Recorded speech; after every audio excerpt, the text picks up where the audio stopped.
AM 970 WSTX.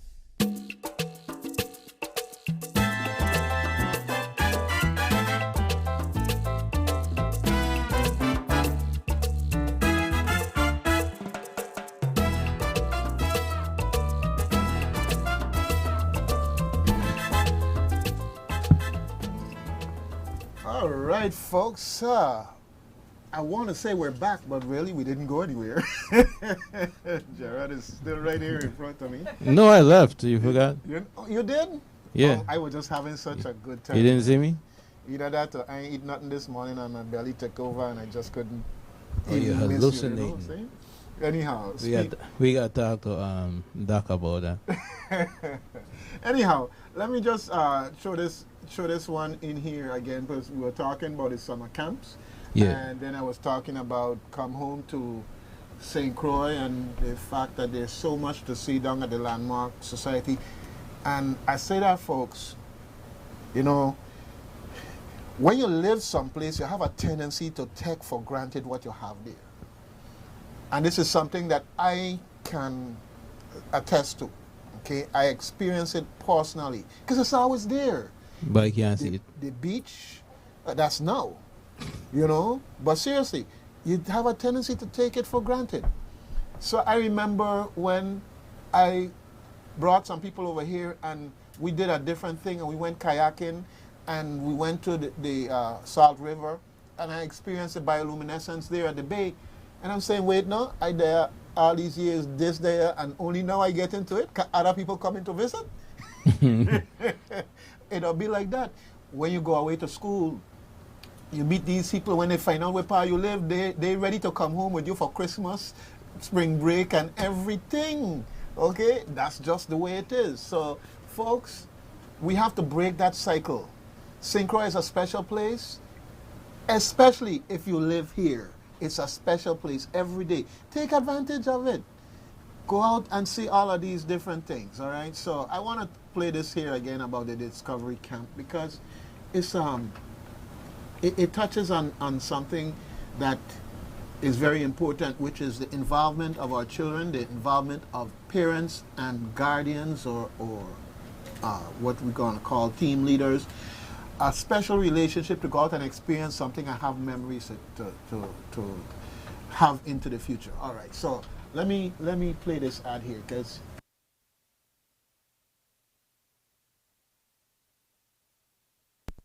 Daddy, come home to St. Croix has a Discover St. Croix camp. Can I go, please? Please? when is it? From July 17th through the 21st. But you have to come with me to all the camp events. But why is that? Because it's a special camp where the child has to bring a parent with them. I ain't know about that. Come on, Daddy, it's gonna be fun. We get to visit many places that matter together. We get to do fun stuff like woodworking and basket weaving. We even get to cook some Crucian food, and I know you like your belly. So you got it all figured out. Come on, Daddy, it's gonna be fun. Okay, let's call and sign up for the Discover St. Croix camp. 340-773-0598. Discover St. Croix camp, here we come. Yeah, you're the best daddy ever. Come home to St. Croix. Come home. Come home to St. Croix. Come home. Now, for those of you who recognize the voice, you know who the actors are. But it's much more than acting, okay? Yeah, I know. I learned something about you today. Well, let me tell you something, right? We go through the different phases, right? And when they don't get what they want and when you have to discipline them and this, that, you get it. You're the worst daddy ever. But he reminds us to tell that you love your belly. Something I didn't know before. Well, you know, we had to throw that in. But I'm just saying, like, the stages you go through. That's common, or no? It's stages you go through. Yeah, but that's common. When you do good, you get good. You get good. But then when you discipline, you get bad. And now when I remind them now, because all of these things are memories. When I remind them and say, you know, you sure I'm the bestest daddy? Because it's like, I remember when you tell me. Look, I have had I have got Father of the Year award for Father's Day. And then after I get done disciplining the children, then they want to take it and rip it up. Then I'm no longer daddy of the year. Oh, well, anyway. So, it's common. They don't like when we discipline them, but we have to. Yeah, well, it's part of that, Yeah. I mean, even if it's just to take away the toys that they like to play with. Anyhow. Oh, that's sacrilege. We have some guests in the studio, the guests that really don't talk that much, but we're going to get them to say a couple of words somewhere along the way, okay? And, they got me to thinking, Gerard, this show is probably in some ways a trendsetter. A trendsetter. Yes, a trendsetter, because, I see you, and I know you, right? Yes. Okay, and you see me too. Instead of what? Only when I hit you with a cane. Instead of what? So you see me instead of what? Instead of, I don't know. I see you and not what? You slipping?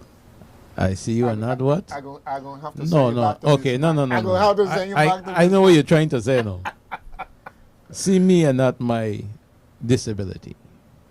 Amen. Or like I say, see my ability and not my disability. Yes.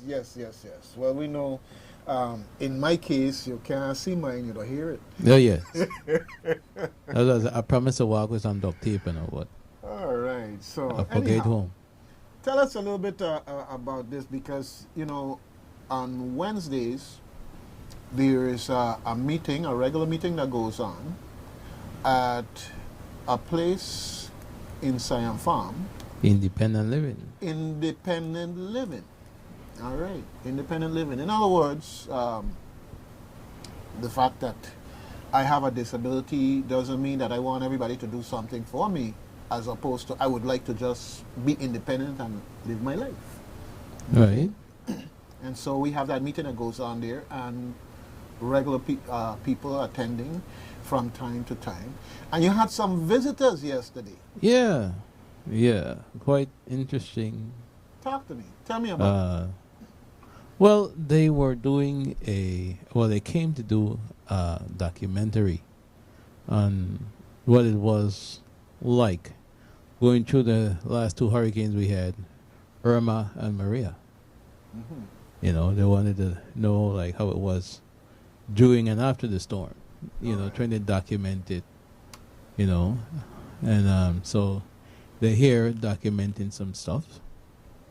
They interviewed me yesterday. And you were at home through the whole hurricane? Yeah. Okay. Through the entire thing. I was like, well, it was me and my dogs, but All right. they were more frightened than me. Yeah, when I let them out, when I opened the door to let them out the house, they were like shaking so much they didn't even want to go outside.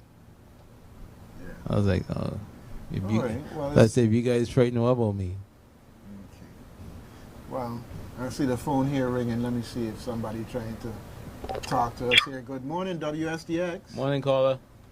Good morning. Good morning. I'm trying to get some information about the functions y'all got going on in Christmas for the vendors. For the vendors? Okay. Yeah. All right. Well, I want you to go on hold because my trusty rusty engineer is also involved in a committee putting that together. So I'm going to turn it to her. And folks, that's the Culture Fest we're going to be having here in Christiansted. You're going to see Gerard performing and singing and everything else. Oh, that's right. It's all female. I'm sorry. Okay. The next one they have, you'll be there, right? You're itching for me to get off the high road this morning. We have guests and they're documenting, so you can't take out the cane and hit me. Okay? Well, they could edit that. All right. Good thing. Yeah. So, you were here for any of the other hurricanes previously? Oh, me? Yeah. Yeah, I've been here since.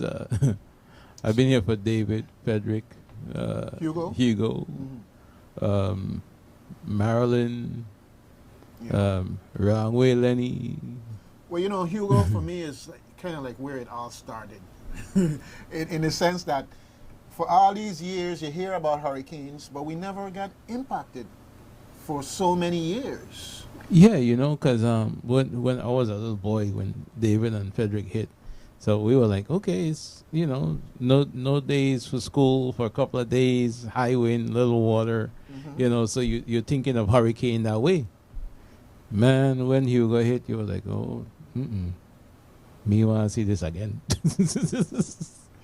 You know? All right. You come outside and the whole place look brown.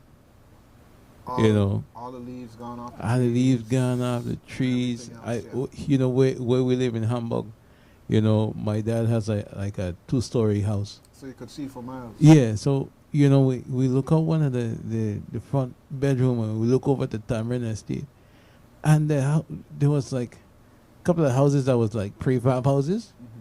They were no longer there. So you start to wonder, like, okay, where these people went? Where did they? So in that sense, then, as someone who is blind, you do have the previous experience. Yeah. Before, when you could see, so you had an understanding, in that sense, of the seriousness of what it is that we're dealing with here. But listen, no, I can't see. The experience was worse, dog. Because now I can't see, but I'm hearing it more. So it has sound like about 50 freight trains going by. The wind was blowing so hard. You could hear the window them rattling, you know, and then the worst part of it was when the neighbor fence, concrete fence, started to break apart and the concrete was pelting against my house. Okay? Knocking on the window, like somebody outside throwing stone at the window. Then I started hearing things falling on the roof. I was like, but wait, what's going on out there? You know?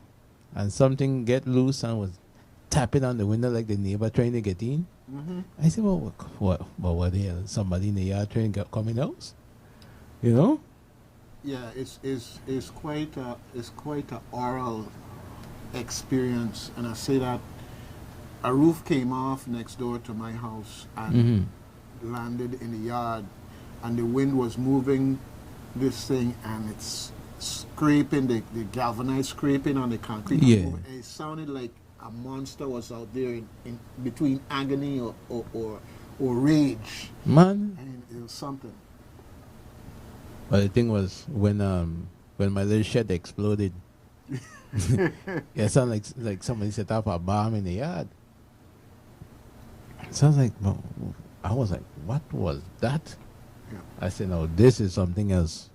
So then the neighbors came by the next morning and checked on me, right? So I said, well, I go, you know, me and the boys here, we cool. So they like walk around. I was like, oh God, your shed mash up. I said, really? They said, yeah, it looked like it exploded. I was like, what? Went around the back and the pump was gone, the plumbing was destroyed, and I got that thing. I was like, whoa. Well, let me turn the subject just a little bit different direction, because one of the things after you get through that part of it, then you know it's no power, and you only have but so much food in your house. Yeah. And you know, ice is definitely a luxury.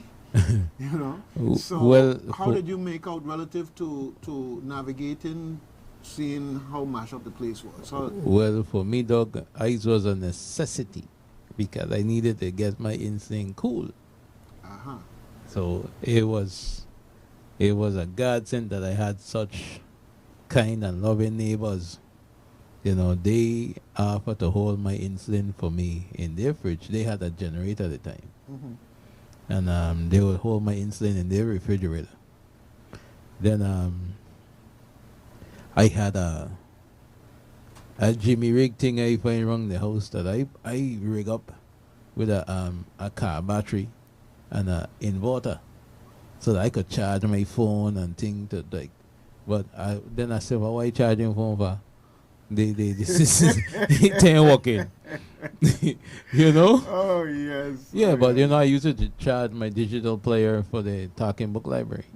And that's what kept me thing. And then I found one of my radios was a rechargeable radio, you know, so I plug it in, charge it up, and that's when the radio stations came back on, I was able to hear when the governor came on and make the announcements and all this kind of thing. But, and then when the battery went dead, I was like, oh God, what am I going to do now? So then the same neighbor said, I asked him with my little charger, I said, could you charge this for me? He said, yeah, but you know, I don't need that. I have one bigger. So he took my battery and he put it on. I guess he has a real mechanic style charger, and he put it on there. He charged my battery every day for me. All right. You know, every morning he would come and he would take it and he'd charge it up, and in the evening he'd bring it back. And so that was my kind of form of electricity. Well, you know, something that you just said there about your insulin, okay, and the need for insulin is nothing to play around with as a diabetic. Now, what we're saying to me is that in our community, we need to have a strategy where we know who have generators and so forth and so on, and work together for medical reasons. Yeah. Because if the hospital, they're way down there, and all the roads are blocked up, insulin has to be kept cool. Yes. Okay. I mean, we haven't even gotten to the part yet of how you're going to get more insulin when that is done. But luckily, the type I use, it can stay out for 28 days, which is, you know, the insulin pen. You know, you can leave it out of the refrigerator for 28 days. After that, it gone. So you got to keep it cool. You know? So tell me now, from your perspective, or what you know of in the community, what kind of a challenge did we face when it came to availability of insulin after the hurricane? So, big challenge, my son. First, the pharmacies didn't have any connectivity, so they couldn't process this, they couldn't do that. Then it was the long lines. I mean, it was like, and then even Department of Health, was giving out insulin. But then you have to come up to Charles Howard and sit down under a hot tent because the building was damaged. And then you're only getting a couple of pens. I'm like, it really wasn't worth it. That's counterintuitive. Yeah. It's putting you more in jeopardy health-wise. Yeah. To do it that way. Yeah, it wasn't even well, and I know they weren't doing that deliberately. Right. As much so it was the chaos of the times and everything that was going on. Sometimes people don't think things through. It sounds like they're trying to do something good, but it wasn't working that way. Yeah, they tried to, right? But the thing that pissed me off, in a sense, high road now, high road now, high road now. was that, okay, they gave me a little flimsy cooler bag, you know, when they gave me the insulin, right? Gerard, they gave you something. So wait. Don't be ungrateful. I asked the They gave you lady. something. Wait, hold on. I asked the lady nicely. I said, "So you guys need dry ice to go with this cooler bag?" She's like, "No, this is all we have." I'm like, "Okay, so I guess y'all didn't think things through, you know?"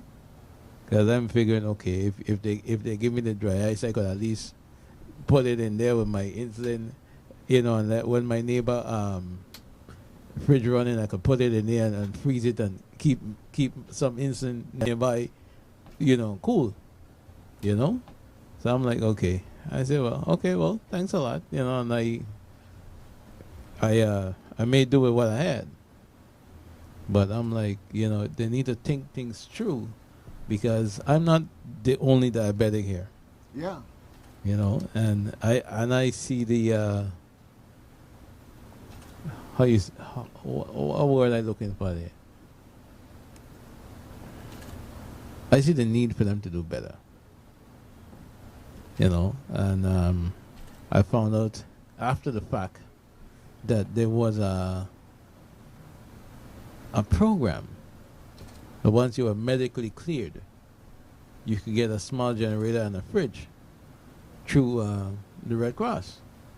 I just found this out recently. You know, after the storm, that you could, I think they said it was a push button or key start or something like that. Something that would be manageable. You know, and I'm like, only now I know about this. So they say that they went through the different Frederick said, and the different neighborhoods and stuff. So like, Okay. no, he didn't. He didn't come down my street. Yeah, we got a caller on line 2 here. So, good morning, caller. Morning, caller. Good morning. Wow. And I mean, that just brought back some bad memories about what this individual was talking about after a hurricane and insulin. Because right after Irma, where he lived in St. Thomas up in the Anna's Retreat area, when you know after Irma, everything in St. Thomas was down flat, right? So, our community center was commandeered by the police department because Zone C got destroyed, which they was already using it for the police, the crossing guard police was already using that facility, which had a generator. A neighbor in the community, I don't want to call her name, but the family went down there right after the storm because their mother was on insulin that needed to be refrigerated. And they went down there and they asked Zone C, is it okay until we could find some ice to keep our mother insulin in the refrigerator that our tax dollars is paying for the diesel? And their response, the police department, whose job it is to protect themselves 24/7. You know what their response was? No, we can't do that. You know what happened to that woman? She went into a diabetic coma and she passed. Wow. You know, That's So, not good. when I just heard this individual talking about what happened after a storm and if you're diabetic and you have to use insulin, like I am not too familiar with the different types, but it seemed like the one with the pen, like he said, could stay out of the refrigerator, but it seemed like the one that this individual was using had to be kept under refrigeration. So let me Yeah. ask you something. Yeah, the How one- big is that insulin bottle? Because I don't think it could take up much space. If these people in the fridge get in Sprite, Coke, the food that they bring and them thing, and you can't put somebody insulin in the refrigerator temporarily till the family could secure some kind of ice. Because ice, like you say, after a storm is what? A precious commodity. Yes. The insulin bottle, is very small. I know, Yeah, I was it- just being facetious. Yeah, it's But a to show small, you it's that a little Are vial. you telling me that you can't keep it in a refrigerator temporarily? Because what happened if it went bad? Well, you can't use it. What if it happened go- when you went to the pharmacies after the storm? When this power system down, could you use your card? Could anything come in? Could they get supplies? If there was anything flying into the territory? At the time, no.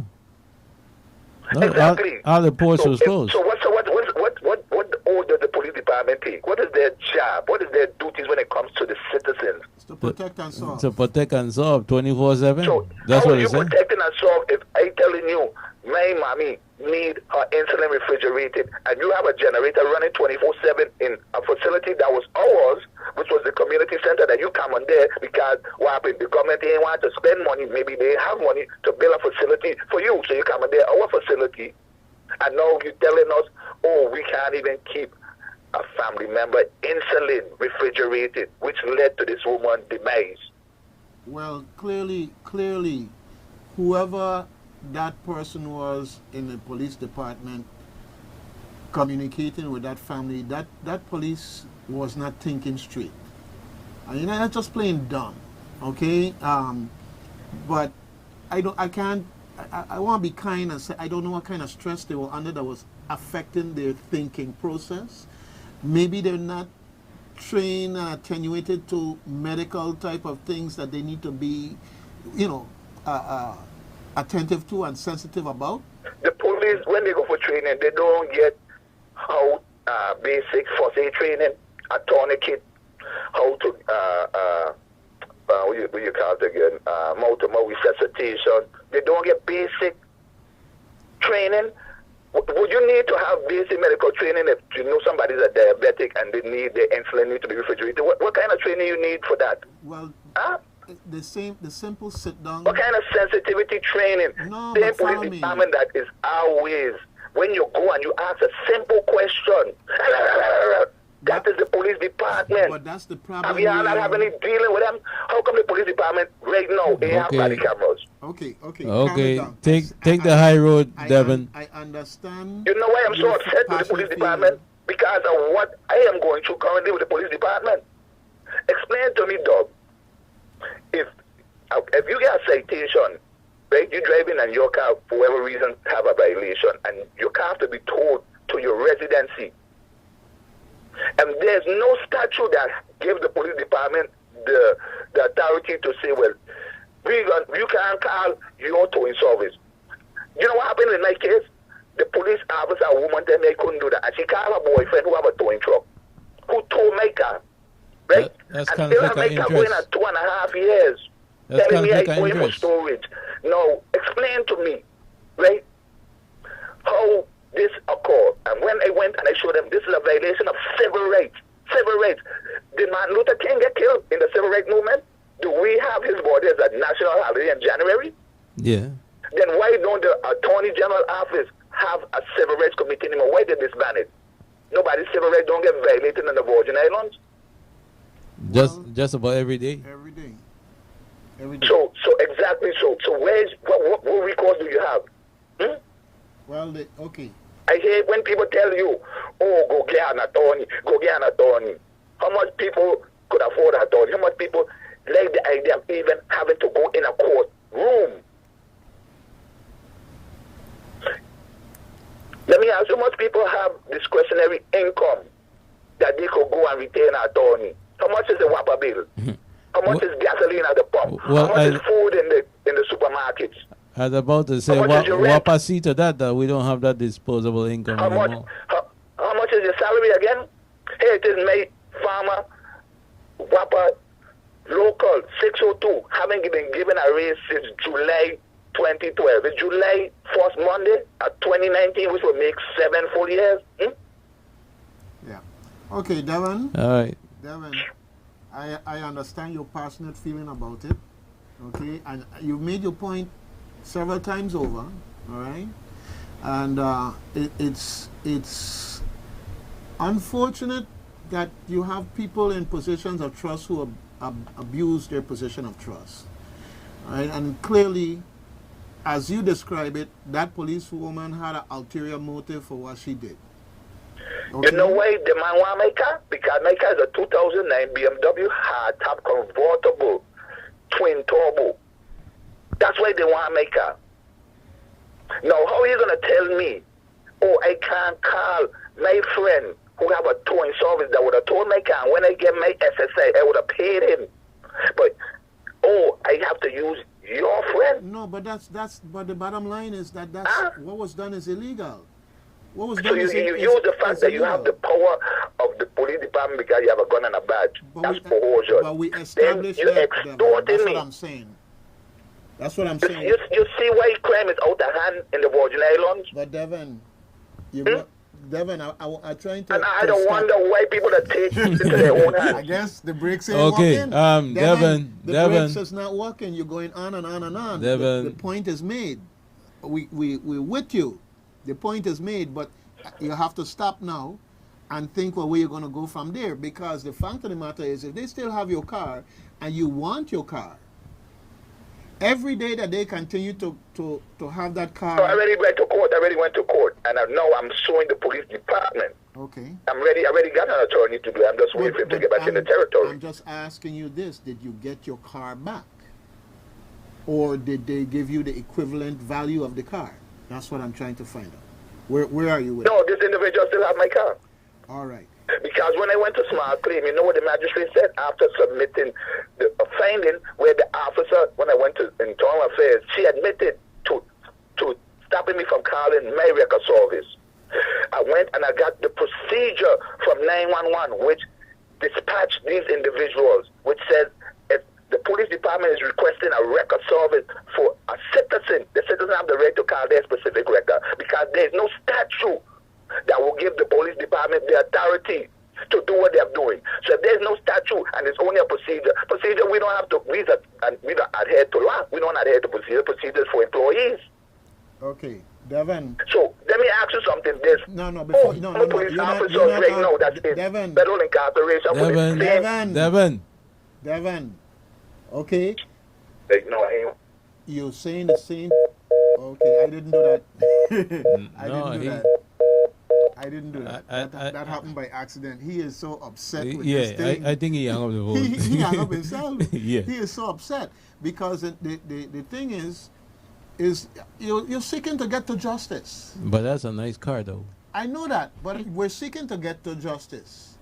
And it's like on Facebook, I know that's a strong word, when people put something inflammatory on Facebook. You dislike. And dislike, okay. But the whole point of it is that they're trying to get you emotionally tied into what they post. Mm-hmm.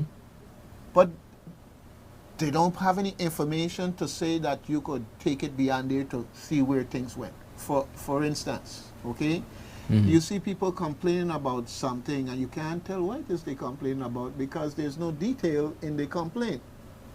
All right? You're not True. part of the original conversation. Uh-huh. When I see an issue on Facebook, one of the things I'm looking for is there a website that covered the story? Was there official coverage? And what's the status of it? Because there's a lot of injustice done in the world, but that doesn't mean you don't ever get to justice. Right. You know, so the fact of the matter here is that the initial thing that was done through a violation of the law. Mm-hmm. Okay, and if that's documented, that person who's holding the car, Mm-hmm. every point in time that you requested that your car be returned to you, and that your business is not with me, it's with the police department. Okay, because they're the ones who illegally put it in your possession. You follow me? Yeah. Okay, but otherwise, he's going to be forever upset about this thing and never get his car back, if he wants it back. Okay? And the public needs to know about this from another perspective, because they, at some point in time, they have to believe that there is justice. Because if people don't believe that there's any justice, the whole system coming crumbling down, and then it going to be vigilante justice from that point on. Yeah. Well, you know something, Doug? I mean, just like how he's complaining about the police officer making up their own rules, right? We have a problem here with, oh boy, Vitron Plus drivers making up their own rules. That's another thing. You know what I mean? I mean, when First of all, let's talk about what Vitron Plus is. Yes. Vitron Plus is the transportation service. Paratransit service for persons with disabilities and seniors. Okay, but sometimes some of the drivers want to tell you, oh, well, we can't do this, or we're not supposed to do that. Give me an example. You know, like... give me a high road example. A high road example. Okay, like...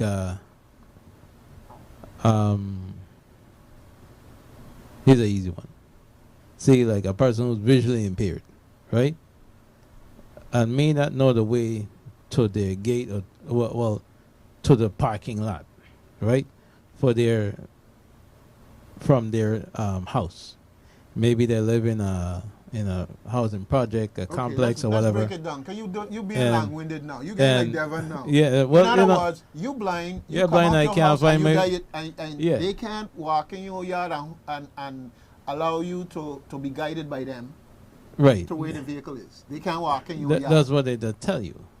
But by right, you can ask for reasonable accommodation. And as long as they can see the bus, they can grab you from your door and take you to the bus. They don't have to go around the corner. They don't see a straight line of sight. Straight line of sight. As long as you can see the bus, they can come and get you from your door. So they make up their own rule to say that they're coming to get you? Yeah, say they can't do that. You know, all my life I grew up watching the postal service, okay? And my postal service friends, please don't beat me up. Okay? I got friends out there on the road in the postal service. But one of the things you always think about is the mailman coming up to your mailbox. And in some cases, the mailman coming to the front door. Yeah. Okay? If the mailbox is next to the front door.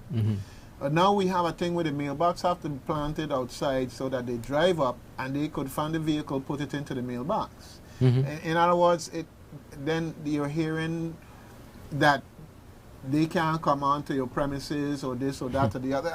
And I'm saying, well, the idea was the delivery of a service. If we start putting all of these rules in place or giving people the discretion in a way to defeat the service, what's the point? What's the point? Or maybe they're trying to take the service out altogether. Anyhow, we have some guests here, but they're the silent type. They're the silent type. So our guests, they're here working very, very hard. I hear them around there. And since you have a connection with Gerard, I'm going to give you a copy of our footage also, just in case that's useful to you in the process, okay? So I'll probably get that to you on a flash drive at some point in time. But we have another microphone here, and I would like someone who can speak on the behalf of the group to just tell us a little bit about what it is that you're doing and how you came to meet Gerard and everything. Just a little bit of background, and welcome to St. Croix. And before you start talking, I hope that you have made it a point to learn all the nice places to go and eat, the place to get the best ice cream on St. Croix. If you get a chance to do a little bit of extra stuff where you could go kayaking and see the bioluminescent bay and all of these other things. Folks, I know you're working, but you got to make the work for you too. Okay. Well, I recommended the bistro for great coffee, so. Okay. Oh, yes. We definitely just got some coffee. Much See? needed. Good. Okay. Buttons up. Let me see. Buttons up. Let me see. Test it. Oh, yeah, you're on. I was just not projecting. Okay. Yeah, you're on. Okay. Yeah, unfortunately, we haven't had a whole lot of time to do the fun activities that St. Croix has to provide. But we are working really hard. We are part of a news group called News21. It's an investigative team with about 36 fellows. This year, we're working on a project focusing on natural disasters. And throughout the larger group, we've broken down into individual smaller groups. We're creating a multimedia piece, a 3 or 4 part documentary, a podcast, and several other articles. And my team here, we are here in the Virgin Islands. We're visiting everybody, and we're focusing on some of the gaps in protections for people with disabilities and the elderly. And yeah, that's what brought us here. All right. Well, we're so glad that you're focusing on that, because there sure are a lot of gaps, and they're learning. I give them credit. They're trying to learn. FEMA got their disability, what's the title? Inclusion? No. It's a disability something title. Coordinator? I'd say coordinator. And so we've met, because they cycle them through from time to time, so it's not always the same person. And were there gaps? For instance, we're in a tsunami zone. Yeah. And so if you're in a wheelchair and you learn that there's a tsunami coming, you kind of have a disability in terms of getting to high ground. Absolutely. You know? And so there's a need for, in a sense, a registry of folks that have very acute needs in terms of disasters and people they can mobilize. Yeah, because you know, if it's coming, I can't see the run to no high ground. You might run right into it. You know, yeah. At that rate. Yeah. But, Yeah, depend whether you decide to shelter in place or evacuate, there should be some systems in place to protect people, and that's what we're looking into. And we're looking into what happened during the last couple hurricanes, and just talking to folks about their experiences and their stories, and that's how we tell their story. That's how we met. All right. Well, I'm so glad that you're doing what you're doing, because it needs to be documented and the story needs to be told for others to learn. Because what happens is, I grew up here and we heard about hurricanes, but all we got was a little wind and a little rain. And then Hurricane Hugo was the beginning of the cycle of real hurricanes and the damage. And prior to that, you know, folks were just going about living their lives. But now there's certain things that they know. For instance, we have an acute lack of shelters. So there's certain public facilities that are being built or rebuilt and hardened so that we can have those type of shelter places available. There are a lot of different things, like, for instance, planning toward getting electrical wires on the ground, less poles to fall. The trees give you enough work to clear. You don't need to have electricity and electrocution as part of the problem. Yes.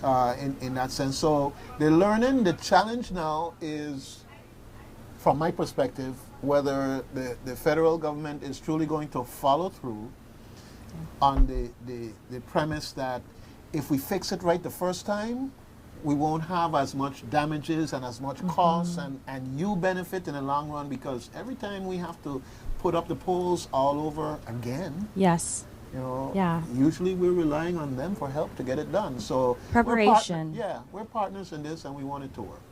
Yeah. Okay. Well, thank you so much for letting me speak and letting us into your space. All right. appreciate it.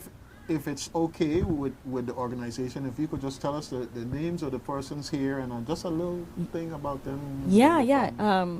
Do you guys want to introduce yourselves? You didn't introduce yourself. I didn't. Okay. Sorry. No So problem. my name is Ariel Salk. I'm one of the fellows for News21 and recently graduated from the Walter Cronkite School of Journalism. All right. Okay. I'm Carly Henry, and I'm also a recent graduate of the Walter Cronkite School of Journalism, and I'm one of the fellows. All right. Hi, I'm Natalie Wattis. I'm with News21 as well, and I'm from the University of Colorado, and we're all out here. So, and we've got Anya, but she's sitting in the lobby. She's our photographer. If you want to introduce yourself, Anya. Hello, my name is Anya. I am serving as the photographer for this project, and I just want to say that it's been an amazing experience so far.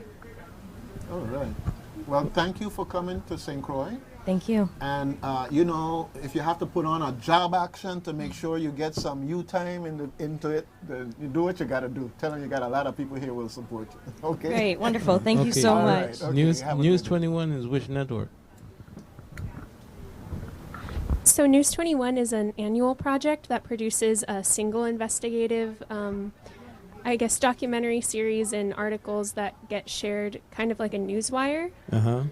So it's not a channel necessarily. It sounds like it would be, but you can find the project online at news21.com. Okay. All right. Fantastic. Okay. Enjoy St. Croix. We will. All right. Good thing. Yeah, Gerard. See, folks, WSTX is the place to be. WSTX, we got it going on. They got a big political discussion going on outside the door. They got a big party You outside. would think it was a brawl or something going on out there. Man, I tell you. That's about ready to jump through the window. That's Coach Foy out there making trouble. Let's go. Coach Foy out there making trouble. Well, we know. Well, yeah, no. Okay, now I hear his voice. Yes. Okay. Well, it's been a wonderful day. We've been blessed to have guests in the house, the quiet type that they're busy documenting. Okay. I hope I didn't break your camera. Okay. Well, you might be sour, but you ain't that strong. Okay. Anyhow, no comeback. Don't even try it. See, ladies, he has this cane here, and he has it for an official purpose, but every now and then, when I, rub him the wrong way, as he will say, he wants to unloose it and hit me with it, but you're here as witnesses. It is, Thank goodness. listen. This is an official medical device. Okay? I use it to see. So when I feel it hit me, it's because you wanted to see me? Yeah, that's when I see you. That's how I know you're there. All right, Mr. Politician, you go right ahead. Okay, ladies, it was great having you here, and have a great day out there. Safe on the road. Keep left, okay? And yeah, cars have turn signals, but a lot of people don't know that. It's a big secret around here. Okay. Yeah, Gerard, it's about 6 minutes before the hour of 10, and we're going to have to scoot out of here in a few minutes. Yes, sir. And so I'm going to start early in that sense and tell people, do a random act of kindness. Love's in need of love every day, especially when Coach Floyd in the house. My son, yeah, he could make some noise, Mr. Yeah, so love's in need of love every day. And if you're feeling idle, if you're feeling bored, then do some premeditated act of kindness, all right? And just remember, St. Croix's got it going on. All types of great things happening on St. Croix. Just before you run, ladies, you're here until when? Till Saturday. Oh, wow. I wish you were here through the 3rd. We have a free concert that's going on, a whole bunch of activities here in Christian State. Call up the higher-ups and tell them, hey, you know, you need couple can't extra travel days. that early. It's going to compromise what you have to do here. We need at least another week. All right, folks. WSTX, your community-minded station, here for you every day.